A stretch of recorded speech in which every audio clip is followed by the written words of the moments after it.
안녕하세요. 저는 신둘의 주부 김은주입니다. 남편 정호와 20해 넘게 살았죠. 겉보기엔 무난한 집이었습니다. 여름 오후에 세탁 바구니를 비우다 셔츠 주머니에서 딱딱한 플라스틱이 떨어졌습니다. 호텔 카드키였어요. 출장지라면 이해했을 겁니다. 주소는 집에서 차로 10분 거리였습니다. 손끝이 얼어붙었죠. 조짐은 있었습니다. 정호는 집에서도 전화를 손에 쥐고 다녔습니다. 욕실에도 들고 들어갔습니다. 옷에서는 낯선 향이 났죠. 저는 모른 척했지만 마음은 흔들렸습니다. 그 카드가 바닥에 굴러간 순간 의심이 확신으로 바뀌었습니다. 그날 밤 거실 불을 끄고 앉아 시계 초침 소리를 들었습니다. 울컥하는 것을 삼키고 수첩을 꺼냈습니다. 날짜와 기가 시간 카드 알림을 적었습니다. 옷에서 향이 나는 날엔 벨표를 쳤죠. 감정은 기록 앞에서만 힘을 얻습니다. 며칠 뒤 마트 출구에서 두 사람을 봤습니다. 정호와 직장 동료 박미정이었습니다. 쇼핑백을 들고 나란히 걸었죠. 시선이 오래 머물렀고 손끝이 스쳤습니다. 저는 못 본 척 고개를 돌렸습니다. 하지만 장면은 눈에 박혔습니다. 집으로 돌아와 수첩을 펼쳤습니다. 별표가 늘어났습니다. 저는 속으로 말했습니다. 아직은 부수지 말자. 끝까지 확인하자. 무너지지 말자는 다짐이 저를 붙들었습니다. 언젠가 사실이 스스로 걸어 나올 테니까요. 저는 기록을 이어갔습니다.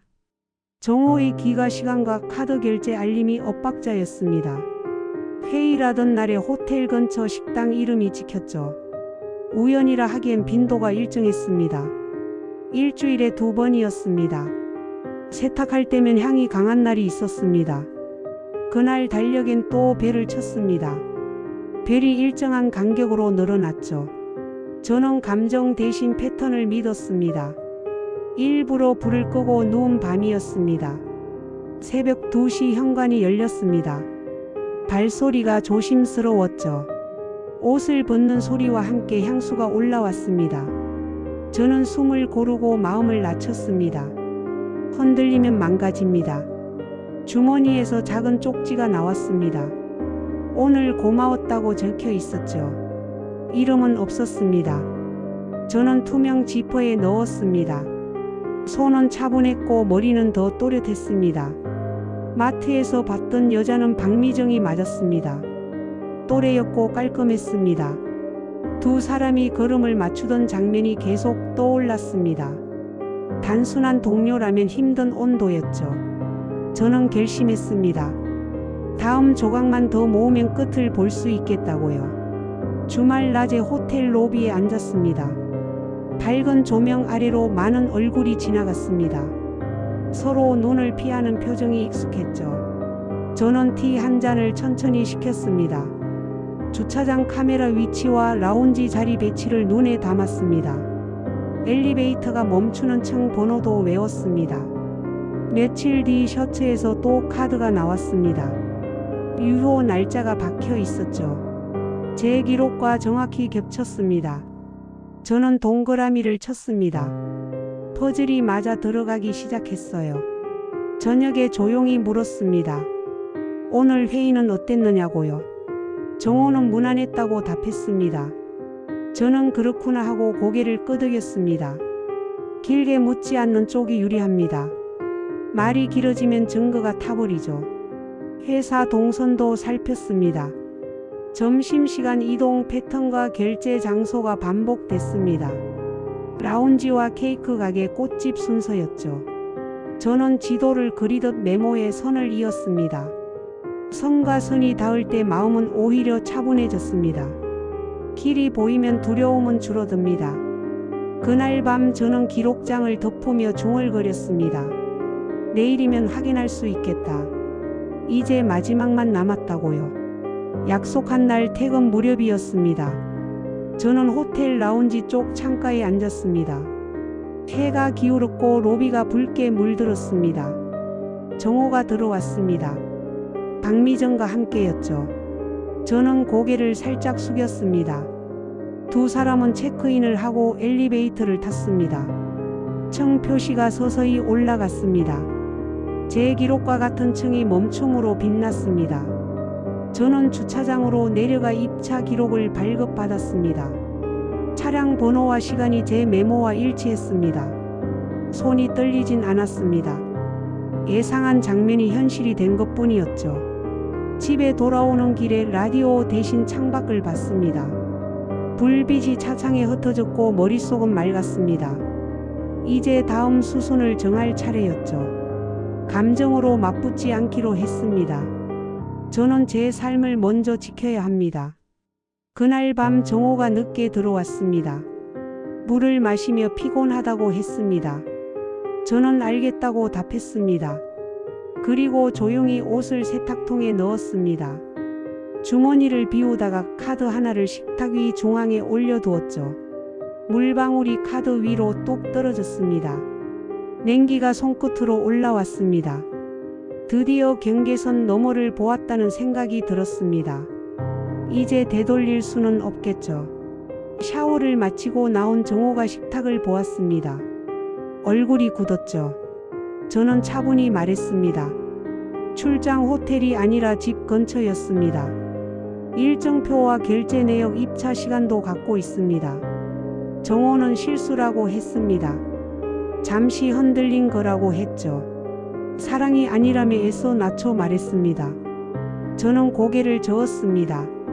사랑 여부가 핵심은 아니라고요. 거짓과 책임이 핵심이라고 했습니다. 조건을 제시했습니다. 회사 윤리팀에 자진 보고하고 경계를 정하자고요. 가정 문제는 제 방식으로 정리하겠다고도 말했습니다. 정호는 난감한 얼굴로 시간을 달라 했습니다. 저는 오늘 밤을 넘기면 선택은 제가 하겠다고 답했습니다. 그는 결국 고개를 끄덕였습니다. 저는 기록장에 선을 하나 그었습니다. 맞대면은 끝났고 다음은 실행입니다.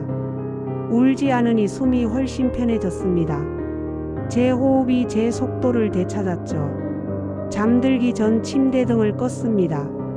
어둠 속에서 마음이 낮아졌습니다. 끝이 보이면 분노는 힘을 잃습니다. 저는 복수를 다짐했다기보다 회복을 선택했습니다. 회복이야말로 가장 긴 복수 아니겠어요. 월요일 오전 정호는 윤리팀으로 들어갔습니다. 오후에 배우자 동석 요청이 왔습니다. 회의실에서 결제 내역과 일정표가 펼쳐졌습니다. 법인 카드와 개인 카드의 경계가 흐려져 있었죠. 라운지와 객실 꽃과 케이크 비용이 연달아 찍혔습니다. 박미정도 조사를 받았습니다. 얼굴이 굳어 있었죠. 저는 감정을 섞지 않았습니다. 사실만 확인했습니다. 돌아오는 길에 숨이 길게 뻗었습니다. 오래 들고 있던 짐이 조금 내려갔습니다. 저녁에 정호가 말했습니다. 직무 정지 통보를 받았다고요. 저는 그렇구나 하고 고개를 끄덕였습니다. 누구의 탓을 묻지 않았습니다. 선택의 결과는 결국 스스로의 몫이니까요. 그날 밤 저는 서랍을 정리했습니다. 혼인기간 재산 목록을 정리하고 증빙을 파일에 꽂았습니다. 위자료와 분할, 거주권과 생활비 항목을 체크했습니다. 감정보다 항목이 먼저여야 공정해집니다. 제 손끝이 안정되자 머리도 고요해졌습니다. 긴 겨울이 끝나는 소리 같았습니다. 변호사와 상담을 마쳤습니다. 이혼 조정은 빠르게 잡혔습니다. 정호는 처음엔 버텼습니다. 그러나 자료를 보고 펜을 들었습니다. 저는 요구를 들지도 더하지도 않았습니다. 아이들 생활과 제 일터를 지키는 선에서 정리했죠. 복수는 여기서 시작했습니다. 승진 발표가 예정된 날이었습니다. 저는 회사의 윤리팀 공지 시점과 인터뷰 요청 시점을 맞췄습니다. 사내 게시판에 징계 공지가 올라가자 승진 소식은 사라졌습니다. 사람들은 금세 다른 뉴스로 넘어갔습니다. 저는 조용히 퇴장했습니다. 소리 없는 타격이 오래 갑니다. 집에서는 더 단단히 정리했습니다. 공용 통장에서 제 월 생활비를 확보했고 남편의 취미 비용을 정리했습니다. 골프 회원권은 공동재산으로 매각했고 차량은 명의 이전 없이 제 사용만 허용하는 합의서를 받았습니다. 정호는 고개를 숙였죠. 저는 말하지 않았습니다. 문서가 대신 말합니다. 봄비가 그치자 바람이 말랐습니다. 저는 작업 책상을 정리하고 창을 열었습니다. 커튼이 부풀었다가 가라앉았죠. 서랍에는 키, 카드와 영수증, 쪽지가 봉투에 담겨 있습니다. 저는 봉투를 깊숙이 밀어 넣었습니다. 끝난 일은 끝난 곳에 두어야 마음이 가벼워집니다. 아이들과 소박한 저녁을 먹었습니다. 저는 짧게 말했습니다. 우리 잘 지내자. 아이들이 고개를 끄덕였습니다. 그 답이면 충분합니다. 며칠 뒤 정호가 문 앞에 섰습니다. 미안하다고 했습니다. 저는 그렇구나 하고 문을 닫았습니다. 용서와 생활은 다릅니다. 저는 제 생활을 택했습니다. 박미정은 회사를 떠났고 소문은 잦아들었죠. 세상은 금세 다른 이야기로 바쁩니다. 밤에 저는 앉아 유튜브에 제 사연을 보냈습니다. 시작은 카드 한 장이었고 끝은 제 이름이었습니다.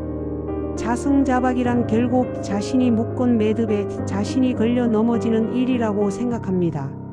저는 그 매듭에서 빠져나왔습니다. 숨이 편하고 잠이 깊습니다.